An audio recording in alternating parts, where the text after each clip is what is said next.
Amoz era un hombre común, dedicado pastor y recolector de sicomoros, viviendo en la árida y olvidada Tecoa, al sur de Jerusalén. Sus días estaban llenos de trabajo duro en las llanuras secas, enfrentando el sol implacable y las dificultades de la vida rural. Sin lazos con familias de profetas y sin deseo de destacar, su existencia seguía el curso habitual de los humildes trabajadores de la época. Mientras los centros de poder y las grandes decisiones políticas se desarrollaban lejos de su pueblo, Amós vivía ajeno a tales influencias. Sin embargo, es entre personas como él que a veces Dios elige a sus mensajeros más inesperados. Sin un linaje sacerdotal o el deseo de notoriedad, Amós estaba lejos de ser un candidato obvio para una misión divina. La injusticia y corrupción que proliferaban en Israel llegaron a oídos de Dios de una manera que no podía ser ignorada. Ante el escenario de explotación y opresión, el Creador buscaba a alguien con valor para decir la verdad y confrontar a los poderosos. Por eso, fue llamado Amós. Dejando atrás sus ovejas y los árboles de sicomoro, Amós partió con la firme certeza de que no podía rechazar el llamado divino. Con sus pies aún marcados por el polvo de Tecoa, se preparaba para convertirse en la voz que denunciaría la hipocresía y la injusticia que corrompían el corazón de Israel. Él vivía una vida simple, inmerso en la rutina del pastoreo y de la cosecha, sin imaginar que su nombre estaría asociado a una misión tan grandiosa. El pueblo de Tecoa, pequeño y olvidado, nunca fue escenario de eventos notables o de profetas que proclamaban la voluntad de Dios. La vida de Amós, marcada por el calor del sol y el viento seco de la tierra de Judá, parecía común. Sin embargo, la mirada divina se posó sobre él, preparándolo para un papel crucial que desafiaría el status quo y llamaría la atención hacia la verdad que debía ser revelada. La llamada de Dios rompió el silencio de la llanura con la intensidad de un trueno ahogado. En lugar de elegir un sacerdote del templo o un líder elocuente, eligió a Amós, un hombre que vivía lejos de las intrigas del poder y la corrupción.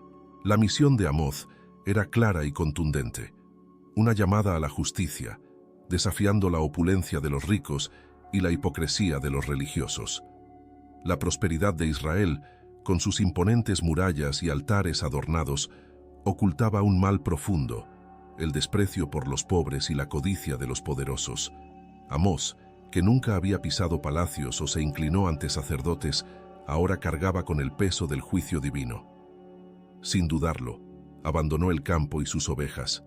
Sus manos caladas, acostumbradas al trabajo duro, ahora sostenían el bastón de un profeta. Al entrar en Israel, Amós no trajo oro, regalos o promesas de prosperidad. Él traía un mensaje directo y firme. La justicia de Dios estaba a punto de manifestarse contra la nación que se había desviado del verdadero significado de la adoración y la obediencia. La voz de Amós resonaba por las calles de Israel como un trueno distante, interrumpiendo la falsa seguridad de una sociedad que creía estar protegida por su riqueza. Sus ojos, endurecidos por el sol de las colinas de Tecoa, no veían riquezas, templos o poder. Lo que él veía eran los pobres oprimidos, los vulnerables olvidados y la insaciable avaricia de los ricos. Pisotean a los débiles, clamó con indignación. Convierten el derecho en veneno y desprecian la justicia, advertía. Para Amós, la verdadera enfermedad de Israel no era la falta de rituales o sacrificios, sino la ausencia de una compasión genuina. La gente se jactaba de sus cultos, creyendo que la adoración a Dios era suficiente para garantizar su protección.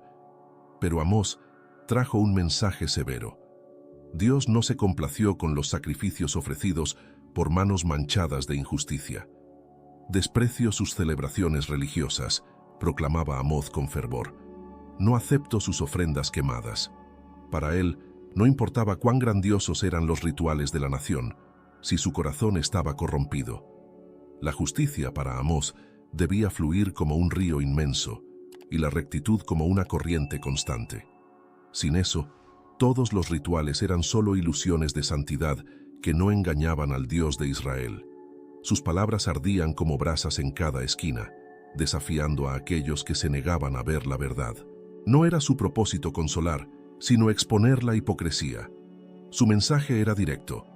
El juicio divino no vendría solo por la idolatría o las prácticas religiosas distantes de Dios, sino porque Israel había abandonado el mandamiento más esencial: amar al prójimo.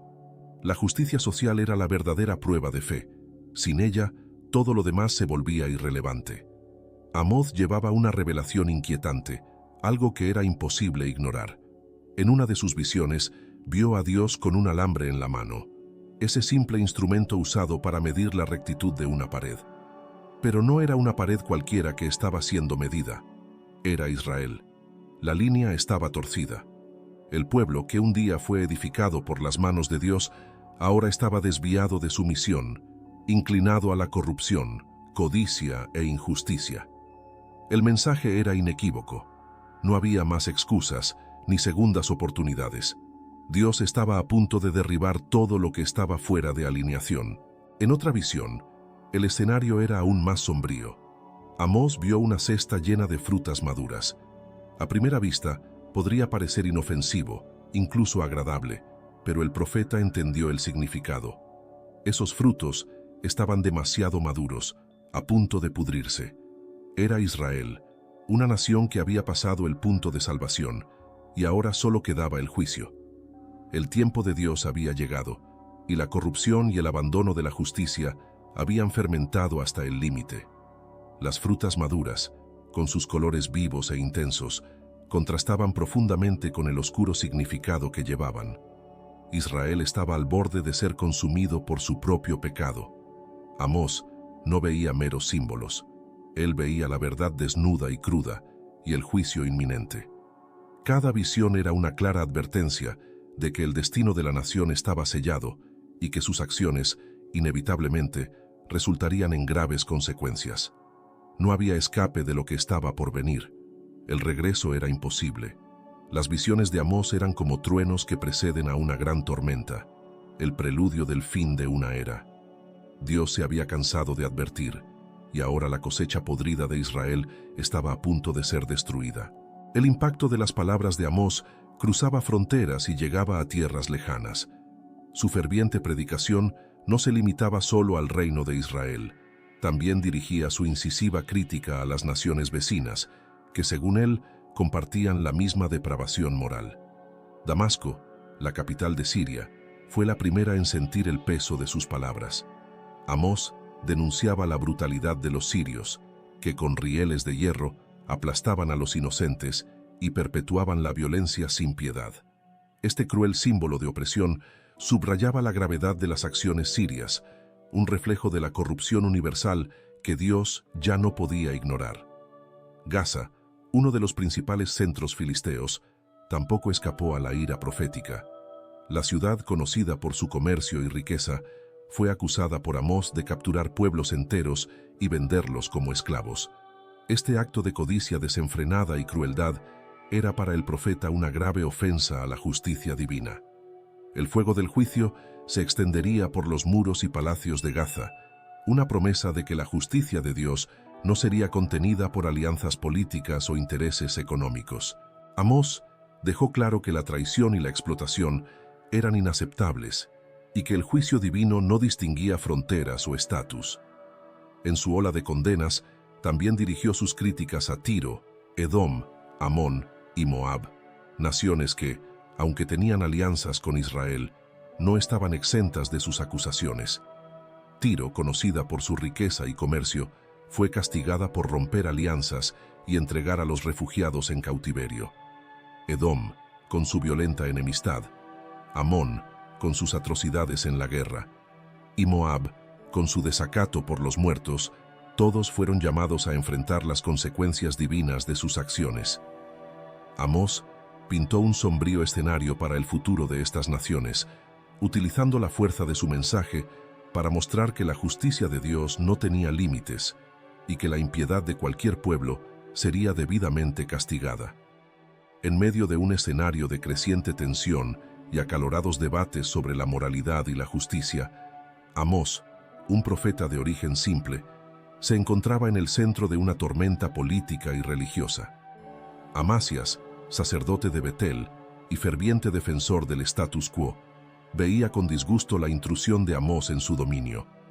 Betel, el santuario real, era el bastión de la autoridad religiosa oficial, y para Amasías, cualquier amenaza a esta orden se consideraba una afrenta directa al reinado de Jeroboam II.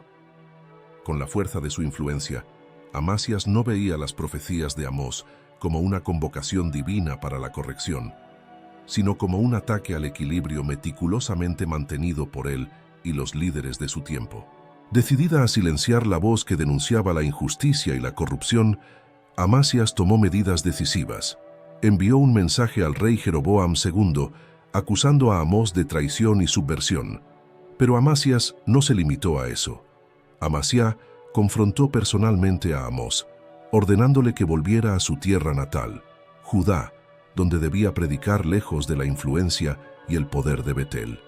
«Vete, vidente, y profetiza en Judá», desafió a Amasías, cuestionando la legitimidad y pertinencia del mensaje de Amós. A pesar de la presión y las amenazas, Amós se mantuvo firme y el mensaje divino inquebrantable. Con valentía y claridad, Amós respondió a Amasías, demostrando que estaba al servicio de una verdad mayor. Sin dejarse intimidar, reafirmó su llamado y la urgencia de su misión divina, aunque eso significara enfrentar exclusión y hostilidad. Su determinación de exponer la hipocresía y denunciar la injusticia prevaleció, demostrando que la verdad divina, aunque desafiante, no puede ser silenciada o desviada por presiones terrenales. El mensaje de Amós trasciende el tiempo y el espacio, resonando con una claridad que resuena hasta nuestros días. En una era marcada por la ostentosa riqueza y la injusticia sistemática, el profeta de Tecoa levanta su voz como un clamor profundo y sincero, desafiando la complacencia y la hipocresía. No buscaba consuelo en palabras o elogios, sino solo verdad y justicia, sin desviarse del camino que creía correcto. La misión de Amós era revelar la verdadera esencia del deseo de Dios, que para él no se limitaba a rituales vacíos y sacrificios superficiales. Lo que Dios buscaba era una profunda transformación, manifestada a través de una práctica constante de justicia y rectitud. Amós advertía que el verdadero espíritu de adoración se reflejaría en las acciones diarias, en el trato a los más vulnerables y en la disposición para enfrentar las injusticias a nuestro alrededor. Su mensaje era una invitación a una profunda reflexión sobre la moralidad, tanto personal como colectiva. Él creía que la prosperidad material no era una señal de favor divino, sino una prueba de cómo usamos nuestros recursos y poder. Lo que Amós clamaba era una verdadera revolución espiritual y social, un retorno a los principios más fundamentales de ética e integridad, según dictados por las leyes divinas. La relevancia de su mensaje se evidencia por la forma en que continúa desafiando e inspirando, incluso en contextos contemporáneos. Así llegamos al final de nuestra inmersión en la vida y los mensajes de Amós. Nos adentramos en el valor de un profeta que, aún en su simplicidad, desafió las normas de su tiempo y nos dejó un poderoso legado de justicia e integridad. Sus palabras todavía resuenan, desafiándonos a reflexionar sobre nuestras propias acciones y buscar una verdadera transformación. Si te pareció este video inspirador, no olvides poner un like y suscribirte al canal para más contenido como este. Y me encantaría saber tu opinión. ¿Qué profecía de Amós crees que es la más relevante en estos días? Deja tu comentario abajo y comparte tus ideas con nosotros. Su participación es esencial para que podamos seguir explorando y discutiendo temas importantes juntos. Quédate con Dios y hasta la próxima.